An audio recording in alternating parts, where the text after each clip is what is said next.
Hello guys, कैसे हैं आप लोग। मैं उम्मीद करता हूं कि आप लोग अच्छे होंगे और आप लोगों का प्रिपरेशन काफ़ी अच्छा चल रहा होगा। दरअसल आज जिस मुद्दे की हम लोग बात करने वाले हैं वो 68वीं प्रीलिम्स का है। क्योंकि आप लोग भी जानते हैं कि इसका एग्ज़ाम फरवरी में होना है, उसी हिसाब से हम लोग चल रहे हैं। और जैसा कि मैंने सिलेबस में भी आप लोगों को बताया है कि इसमें क्या क्या पढ़ना है, क्या क्या मेजर पोर्शन है, उस पर हम लोग एक बार चर्चा करेंगे। जिसमें मैंने बात किया था कि हम लोग 2 लेवल में पढ़ेंगे चीज़ों को। एक तो स्टेट लेवल यानी कि बिहार के संदर्भ को लेंगे और दूसरा जो है राष्ट्रीय स्तर की चीज़ों को हम लोग पढ़ेंगे और देखेंगे। इसी संदर्भ में हमने जो पहला उठाया है चीज़ यानी कि बेड़ा उठाया है जिसको पढ़ाने का, वो है हमारा बिहार।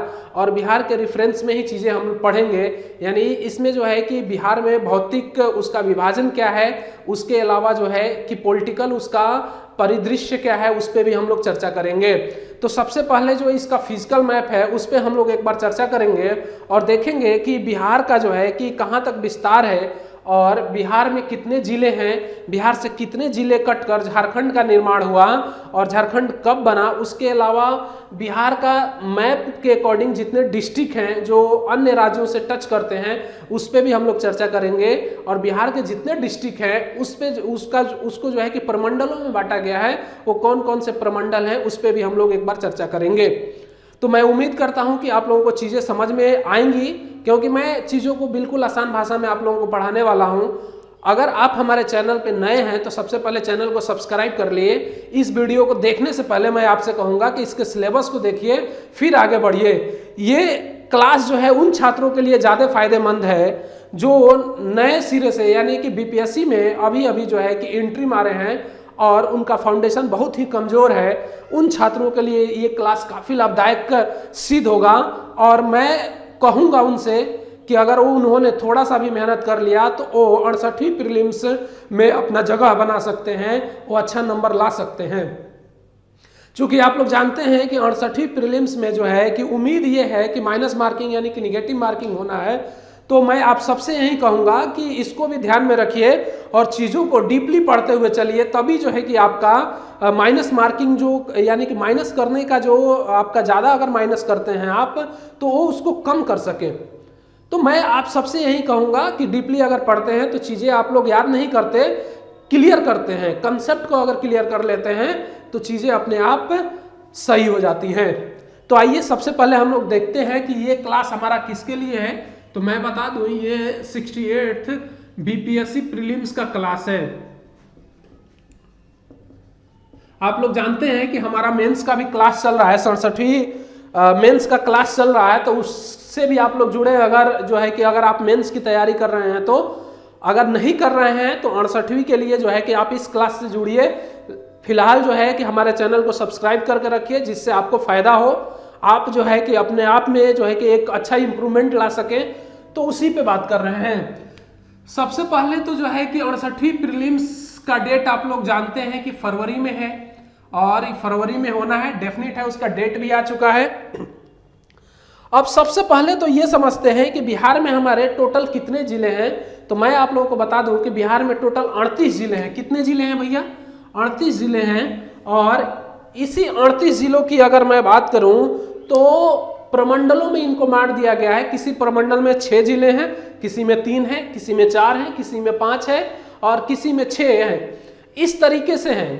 तो इन्हीं प्रमंडलों की जो जिलों की संख्या को मिलाकर जो है कि हम पूरा जो है कि बिहार का निर्माण किए हुए हैं। तो आइए देखते हैं। सबसे पहले तो ये बिहार का मैप है, इसको आप लोग समझ लीजिए और देख लीजिए अच्छे से। और इस बिहार का जो मैप है आप लोगों को दिख रहा होगा कि बिल्कुल आयताकार के फॉर्म में है। तो इसकी जो आकृति है ना वो बिल्कुल आयताकार आकृति है। क्या है? रेक्टेंगुलर शेप है। और इसी रेक्टेंगुलर शेप से सीधे सीधे प्रश्न बनता है कि बिहार का जो आकृति है, मैप की आकृति है, वो किस प्रकार की है? त्रिकोणीय है या चतुर्भुज आकार में है या आयताकार है? तो आपको टिक मारने हैं हमेशा जो है कि आयताकार है। ये क्वेश्चन आपका एक क्लियर हो गया पहला। अब दूसरे क्वेश्चन की अगर मैं बात करूं, दूसरे क्वेश्चन पे आने से पहले मैं चीजों को ओवरव्यू आप लोगों का ले लेता हूं, उसके बाद से क्वेश्चन पे चलूंगा। तो सबसे पहले तो आपको यह समझना होगा कि बिहार का जो विस्तार है वो उत्तर से लेकर दक्षिण तक और पूरब से लेकर पश्चिम तक कितना है। तो देखिए बिहार का जो विस्तार है आप लोग जानते हैं कि ये नॉर्थ है और ये साउथ है और ये ईस्ट है और ये वेस्ट है। अब देखिए वेस्ट से लेकर ईस्ट तक विस्तार जो है इसका 483 किलोमीटर का है। यानी कि टोटल अगर पश्चिम से अगर पूरब में आप जाते हैं तो 483 किलोमीटर का आपको डिस्टेंस ट्रेवल करना पड़ेगा, तभी जो है कि आप इस छोर से पश्चिम छोर से पूर्वी छोर पे पहुंच जाएंगे। अब देखिए इसका नॉर्थ से लेकर साउथ में तक विस्तार की अगर मैं बात करूं तो 385 किलोमीटर का इसका विस्तार है, यानी कि उत्तर से लेकर दक्षिण तक इसका विस्तार। बहुत लोग कह रहे होंगे कि आखिर ये उत्तर दक्षिण और पूरा पश्चिम क्या है, तो उसको एक बार आप लोगों को समझना पड़ेगा। मैप के माध्यम से मैं उसको आप लोगों को समझाता हूं, उसको आप लोग देखिए। तो उम्मीद करता हूं कि ये चीज आप लोगों को समझ में आ गया होगा। उससे पहले देखिए आप लोगों को अवस्थिति को समझना पड़ेगा कि आखिर इसकी अवस्थिति क्या है। तो देखिए अवस्थिति को समझते हैं पहले। देखिए ये हमारी अर्थ है और अर्थ का ये 0 डिग्री अक्षांशीय रेखा है और इस 0 डिग्री अक्षांशीय रेखा को विषुवत रेखा बोलते हैं, यानी कि इक्वेटर लाइन या भूमध्य रेखा बोलते हैं, जो पृथ्वी को 2 भागों में काटती है। पहला भाग जो है कि नॉर्थ हेमिस्फीयर कहलाता है और नीचे वाला हिस्सा जो है साउथ हेमिस्फीयर, यानी कि उत्तरी गोलार्ध और दक्षिणी गोलार्ध कहलाता है। आप लोग जानते हैं कि भारत की जो अवस्थिति है वो उत्तरी गोलार्ध में है, यानी कि भारत जो है आपका यहाँ पे है कुछ इस तरीके से। भारत अगर यहाँ पे है तो भारत में ही बिहार अवस्थित है, तो ये हो गया आपका बिहार का हिस्सा, ये वाला। अब मुझे एक बात बताइए, अगर देशांतरीय इसका हम रेखा खींचे 0 डिग्री, तो अगर 0 डिग्री हम देशांतरीय रेखा खींचे या 90 डिग्री इसको हम कह लें, 0 डिग्री ही मान लेते हैं कि 0 डिग्री अगर देशांतरीय रेखा खींचे तो ये वाला हिस्सा हमारा जो कहलाता है वो पूर्वी गोलार्ध कहलाता है। क्या कहलाता है? पूर्वी गोलार्ध। और ये वाला हिस्सा जो है वेस्टर्न हेमिस्फीयर कहलाता है। तो भारत की अवस्थिति आप लोग देख चुके हैं कि कहां पे है। इधर से देखेंगे तो उत्तर में और इधर से देखेंगे तो पूरब में, यानी कि भारत का विस्तार उत्तर पूरब में है। ठीक है, इसी प्रकार से आप देखेंगे बिहार की भी स्थिति अगर भारत के रेफरेंस में देखेंगे तो पूरब में है। क्या है? पूरब में है। तो अब आइए समझते हैं कि भारत की जो अवस्थिति, बिहार की जो अवस्थिति है वो कहां से लेकर कहां तक है। आप लोग इसको समझ गए होंगे। अब देखिए भाई, ये है आपका विषुवत रेखा और विषुवत रेखा के ऊपर का हिस्सा है ये। तो आपको उत्तरी गोलार्ध में अगर पढ़ेंगे चीजों को तो ये पढ़ेंगे आप 24 डिग्री 20 मिनट 10 सेकेंड उत्तरी अक्षांश से लेकर 27 डिग्री 31 मिनट 15 सेकेंड उत्तरी अक्षांश तक इसका विस्तार है। यानी कि बिहार का जो विस्तार है 24 डिग्री 20 मिनट 10 सेकेंड से लेकर 27 डिग्री 31 मिनट 15 सेकेंड तक इसका उत्तरी अक्षांश तक विस्तार है। इसके अलावा इधर से जब खींची जाती हैं, उत्तर से लेकर दक्षिण तक जो रेखाएं खींची जाती हैं वो देशांतरीय रेखाएं होती हैं, जो काल्पनिक रेखाएं होती हैं। और पूरे पृथ्वी पर देशांतरीय रेखाओं की संख्या 360 है, आपको ये याद रखना है। तो देखिए इसका जो देशांतरीय विस्तार है वो क्या है, तो मैं कहूंगा कि 83 डिग्री 19 मिनट 15 सेकेंड पूर्वी देशांतर से लेकर आपका जो है कि 88 डिग्री 17 मिनट 40 सेकेंड पूर्वी देशांतर तक इसका विस्तार है। यानी फिर एक बार रिपीट कर देता हूं, 83 डिग्री 19 मिनट 15 सेकेंड से लेकर आपका 88 डिग्री 17 मिनट 40 सेकेंड तक इसका पूर्वी देशांतर तक विस्तार है। चीजें समझ गए होंगे आप लोग, उम्मीद करता हूं। आगे बढ़ता हूं मैं, तो यहां से डायरेक्टली क्वेश्चन पूछ लेता है कि जो बिहार की अवस्थिति है वो आपका जो है कि उत्तरी अक्षांश से लेकर पूर्वी देशांतर तक कितने डिग्री का है। तो आपको जो है कि इसका आंसर दे देना है। ये वाला मैंने आप लोगों को बता दिया हूं और यहीं से जो है कि आपका एक दूसरा क्वेश्चन जो है कि क्लियर हो जाता है। अब आते हैं, हम लोग बात करते हैं कि बिहार के कितने जिले जो है कि अन्य राज्यों से टच करते हैं, उस पर भी हम लोग बात करते हैं। या बिहार का जो है कि नॉर्थ में कौन सा इंटरनेशनल बॉर्डर साझा होता है। चूंकि आप लोग जानते हैं कि बिहार स्टेट जो है कि एक इंटरनेशनल बॉर्डर भी बनाता है, तो उस पर भी चर्चा करेंगे। फिर उसका पश्चिम में किसके साथ जो है कि वो सटा हुआ है, फिर दक्षिण में किसके साथ वो सटा हुआ है, फिर पूरब में वो किसके साथ सटा हुआ है, उस पर हम लोग एक बार चर्चा करेंगे। तो देखिए यहां से तीसरा क्वेश्चन हमारा निकल के आ जाएगा और देखते हैं। सबसे पहले देखिए ये है हमारा उत्तरी बेल्ट, और उत्तरी बेल्ट को आप लोग मैंने बता चुका हूं कि ये नॉर्थ है, ये साउथ है, ये ईस्ट है और ये वेस्ट है। तो ये वाला हिस्सा जो है ना उत्तर का हिस्सा कहलाता है, यानी कि बिहार के उत्तर का हिस्सा है। और उत्तर में जो है कि नेपाल पड़ता है और इसी के साथ यह अंतर्राष्ट्रीय सीमा बनाता है। तो आपसे तीसरा क्वेश्चन आपसे पूछेगा कि बिहार किस देश के साथ अंतर्राष्ट्रीय सीमा बनाता है, तो नेपाल के साथ अंतर्राष्ट्रीय सीमा बनाता है। चौथा क्वेश्चन ये आएगा कि बिहार के जो है कि कितने जिले ऐसे हैं जो कि नेपाल के साथ सीमा साझा करते हैं। तो या तो वहां पे नाम रहेगा, ठीक है, या तो आपका जो है कि नंबर रहेगा। अगर नंबर रहेगा तो कितना रहेगा उसको काउंट करते हैं, 1 2 3 4 5 6 7। यानी कि अगर मैं बात करूं कि नेपाल के साथ जो ये सीमा बनाता है वह 7 डिस्ट्रिक्ट के साथ बनाता है। आपका वेस्ट चंपारण, पूर्वी चंपारण, सीतामढ़ी, मधुबनी, सुपौल, अररिया और किशनगंज, ठीक है। तो ये हमारा जो है कि 5वां क्वेश्चन तैयार हो गया। अब इसका हम देखते हैं कि इसका दक्षिण में विस्तार जो है वो कहां तक है, तो उसको एक बार समझते हैं। तो देखिए दक्षिण में भी काउंट करते हैं, 1 2 3 4 5 6 7 8, यानी कि झारखंड के साथ या 8 जिलों का सीमा साझा करता है। और इसी के साथ अगर मैं बात करूं तो झारखंड का जो नीचे वाला हिस्सा है, यानी कि मैं कहूं तो ये पठारी इलाके हैं, यानी कि थोड़ा सा यहाँ पे ऊंचावच भी देखा जाता है जो झारखंड के साथ सटा हुआ है। तो झारखंड में टोटल 8 जिले जो है झारखंड के साथ इसके बिहार के 8 जिले सटे हुए हैं। अगर आपको नाम देता है तो एक सीरियल वाइज नाम दे देगा, और या तो आपको नंबर देता है तो 8 देगा। तो आपका 6वां क्वेश्चन यहां से तैयार हो गया।